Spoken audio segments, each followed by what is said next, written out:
നിങ്ങളുടെ ഫേവറേറ്റ് സീരിയലുകൾ ടിവിയിൽ വരുന്നതിന് മുൻപേ സൺ നെക്സ്റ്റ് ആപ്പിൽ കാണാം. ഇനി എല്ലാവർക്കും മുൻപേ കാണൂ.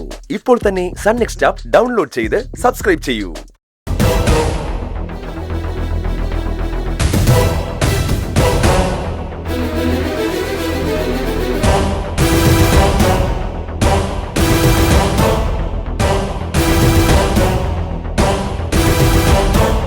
രാവിലെ ബ്രേക്ക്ഫാസ്റ്റ് പോലും ഉണ്ടാക്കാതെ ഇറങ്ങി പോയതാ അവള്.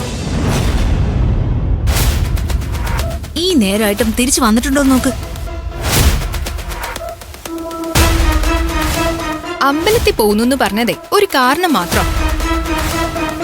പിന്നെ അവിടുന്ന് ഏട്ടനെയും കൂട്ടി കറങ്ങാൻ പോയിട്ടുണ്ടാവും. എനിക്ക് നേരത്തെ ഓർഡർ ചെയ്ത് കഴിച്ച ഭക്ഷണം ഒട്ടും ഇഷ്ടപ്പെട്ടില്ല. എന്തൊക്കെ കുറ്റം പറഞ്ഞാലും നന്ദിനി അടുക്കളയിലുണ്ടെങ്കിൽ ആ ഡൈനിങ് ടേബിളിൽ ചെന്നിരിക്കാൻ രസമാ. മതി മതി മതി, ചത്താലും തീരില്ല അവളുടെ വിശേഷണങ്ങൾ.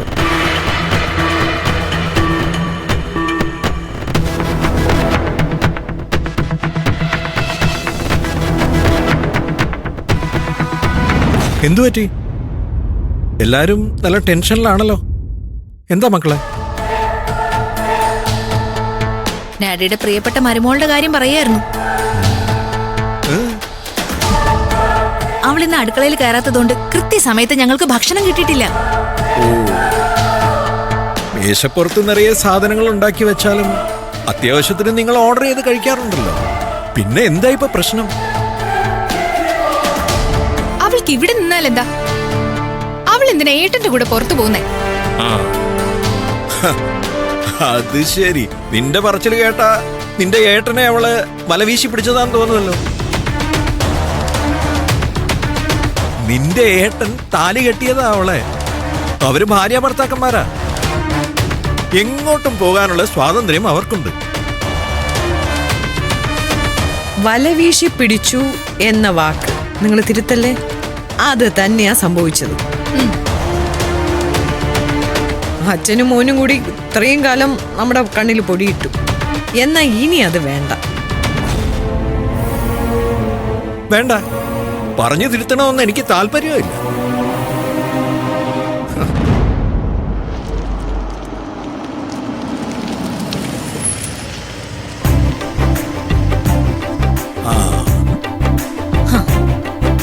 വന്നു.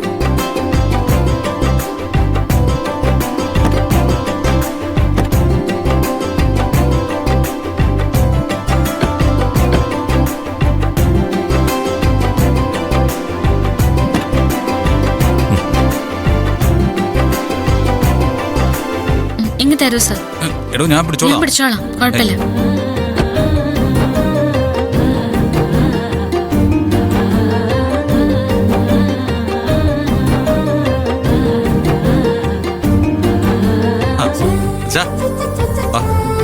എവിടെയായിരുന്നു നിങ്ങൾ ഇത്രയും നേരം? പറയാച്ചാ.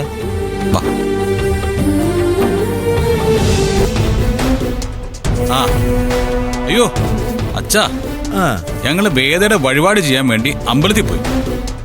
സത്യം പറയാലോ, ഇന്നേ വരെ അമ്പലത്തിൽ പോയിട്ട് ഇത്രയും എൻജോയ് ചെയ്തിട്ടില്ല.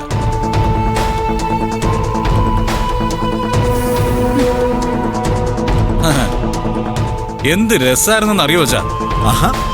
ഞങ്ങള് കുറേ നേരം അങ്ങ് തൊഴുതു. പിന്നെ നടയെന്ന് അല്പം അങ്ങ് മാറി കുറേ നേരം ഇരുന്നു. അച്ഛാ, അച്ഛനൊരു കാര്യം അറിയോ?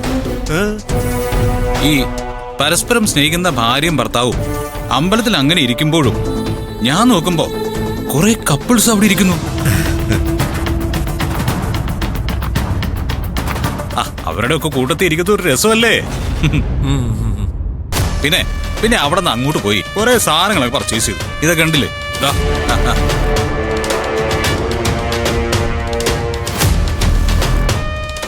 പിന്നെ ആ വിവേകിന്റെയും ആരതിയുടെ അടുത്ത് പോയി. നമുക്ക് പരിചയമുള്ള നല്ല മനുഷ്യരാണല്ലോ അവരെ. പിന്നെ അവിടെ ഇരുന്ന് ഒന്നിച്ച് ഭക്ഷണം കഴിച്ച് ഞങ്ങൾ ഇങ്ങോട്ട് വന്നു. നിങ്ങൾ വാ. വാ.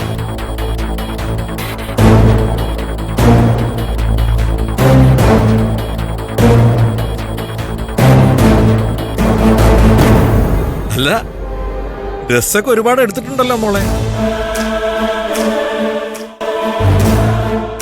ഓ എന്റെ അച്ഛാ, ഞങ്ങൾ ഒന്നിച്ച് ഒരു 2-3 തവണ ടെക്സ്റ്റൈൽസിൽ പോയി. പക്ഷെ ഇന്ന് ഇയാൾ എന്നെ ഞെട്ടിച്ച ദിവസം. അതെന്ത് പറ്റി?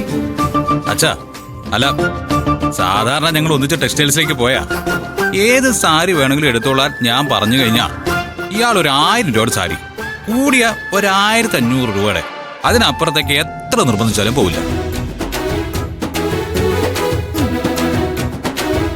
പക്ഷെ ഇന്നൊരു സാരി എടുത്ത് കയ്യിൽ വെച്ചിട്ട് ഇത് ഞാൻ എടുത്തോട്ടെ സാറിന് ചോദിച്ചു. 24,000 രൂപ.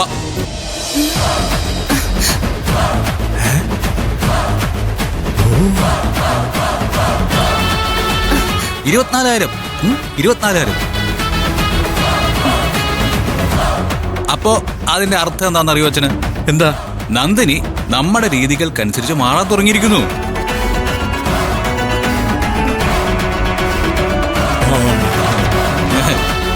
അച്ഛന്റെ മരുമോളെ ഇനിയൊരു പൊളിക്കും. എന്നാ പിന്നെ ഞങ്ങള് മുറിയിലോട്ട് പോട്ടെ അച്ഛാ. ചെല്ല്.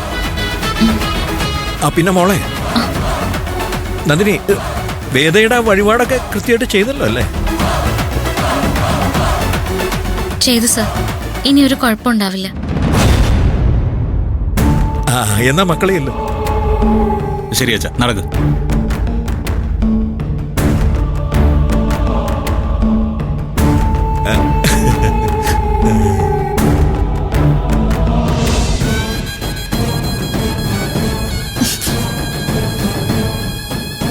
അവളെടുത്ത സാരിയുടെ വില കേട്ടോ. കീറ തുണി തുന്നി കൂട്ടി ഇട്ടിരുന്നവരാ. അഹങ്കാരം. അവള് പറയുന്നതനുസരിച്ച് തുള്ളാനേ ഏട്ടനെ പോലെ ഒരാളെ കിട്ടിയ ഇതല്ല ഇതിനപ്പുറം നടക്കും. പെണ്ണുങ്ങളുടെ വാക്ക് കേട്ട് ആണുങ്ങൾ ഇങ്ങനെ നടക്കുക എന്ന് പറഞ്ഞ